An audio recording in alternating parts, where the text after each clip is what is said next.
Madhya Pradesh cyber fraud करने वाले digital ठगों के निशाने पर है। हालात ये हैं कि यहां डिजिटल ठगी के मामलों में 130% की वृद्धि दर्ज की गई है। फर्जी customer care call, digital arrest, fraud और ऑनलाइन ठगी के मामलों ने नागरिकों के सामने चुनौतियां बढ़ा दी। भोपाल में रहने वाली 70 साल की डॉक्टर रागिनी मिश्रा को 3 दिन तक जालसाजों ने डिजिटल अरेस्ट कर उनके ही घर के एक कमरे में रखा। इस दौरान उन्हें डरा धमकाकर 10 लाख रुपए भी ऐंठ लिए। धमकी दी कि वो सादी वर्दी में उनके आसपास हैं। पति डॉक्टर महेश मिश्रा को जब भनक लगी तो पुलिस में शिकायत हुई और डॉक्टर रागिनी को रेस्क्यू किया गया।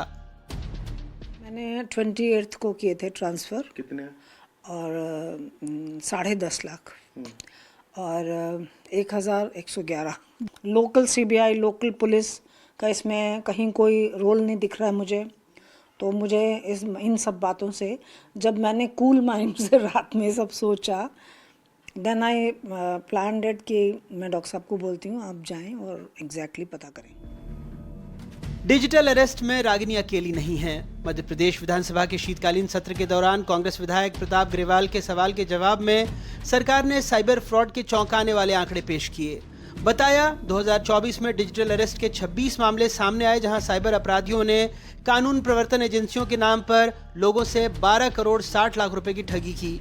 2023 में आंकड़ा सिर्फ एक मामले भर था, जिसमें 96,968 रुपए का नुकसान हुआ था। 2024 में कुल ठगी की राशि में से सिर्फ 72,38,000 की ही रिकवरी हो पाई। अब तक 38 आरोपियों को गिरफ्तार किया गया, जिनमें से अधिकतर आरोपी राजस्थान, बिहार, गुजरात, केरल और जम्मू कश्मीर से हैं। 2023-24 में मध्य प्रदेश के लोगों को साइबर फ्रॉड में 150 करोड़ रुपए से ज्यादा का नुकसान हुआ। 2023 में 444 मामले दर्ज हुए, जिसमें 44 करोड़ 26 लाख रुपए का नुकसान हुआ। वहीं 2024 में मामलों की संख्या बढ़कर 521 हो गई, यानी 17% की बढ़ोतरी, और नुकसान 93 करोड़ 60 लाख तक पहुंच गया, जो 111% की वृद्धि है। 2023 में कुल 8 करोड़ 71 लाख रुपए की वापसी हुई थी, जबकि 2024 में अब तक 8 करोड़ 54 लाख की रिकवरी हो पाई। इन मामलों में इंदौर सबसे अधिक प्रभावित शहर है, जहां 2023 में 184 मामले और 2024 में 141 मामले दर्ज हुए। वहीं राजधानी भोपाल में 2023 में 53 मामले और 2024 में 77 मामले दर्ज हुए। अरेस्ट के माध्यम से जनता की जागरूकता और कड़े कानून के साथ साथ ऐसे लोगों पर भी कार्रवाई होनी चाहिए जो डेटा को लीक करते हैं। वो डेटा उनके पास पहुंचता कहां से, उस पर कोई कड़ा प्रावधान होना चाहिए। सरकार जागरूकता अभियान तो चला रही है। अभी तक 30 लाख लोगों को मंत्री जी ने कहा कि हम उनको प्रशिक्षण दे रहे हैं, जागरूक कर रहे हैं, लेकिन बड़ी संख्या मध्य प्रदेश की है, तो उसका एक बड़ा अभियान चलाया जाए। और साथ ही ऐसे लोगों के खिलाफ कड़े कानून का प्रावधान भी उन्होंने बताया केंद्र सरकार कर रही है।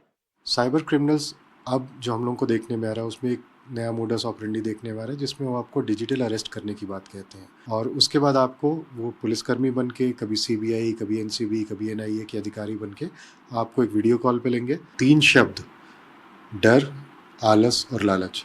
कोई भी मैसेज, कोई भी फ़ोन कॉल, कोई भी चीज़ अगर आपके इन 3 भावनाओं में से आपकी किसी भी एक भावना को या एक से ज़्यादा भावनाओं को जागृत करती है, तो सतर्क हो जाएं। ऐसी ठगी रोकने के लिए सरकार ने कहा है कि राज्य के हर जिले में एक साइबर थाना और हर थाने में एक साइबर डेस्क बनाया जाएगा। साइबर क्राइम हेल्पलाइन नंबर 1930 में आपका स्वागत है। साइबर क्राइम के मामलों में एक नंबर याद रखें, 1930, क्योंकि डॉक्टर रागिनी का मामला हो या मध्य प्रदेश विधानसभा में पेश आंकड़े, ये बताते हैं कि राज्य में और पूरे देश में साइबर क्राइम किस तरह से अपनी जड़ें जमा रहा है और लोगों के लिए परेशानी का सबब बनता जा रहा है। कम से कम ऐसे हेल्पलाइन नंबर आपकी थोड़ी बहुत मदद तो कर ही सकते हैं।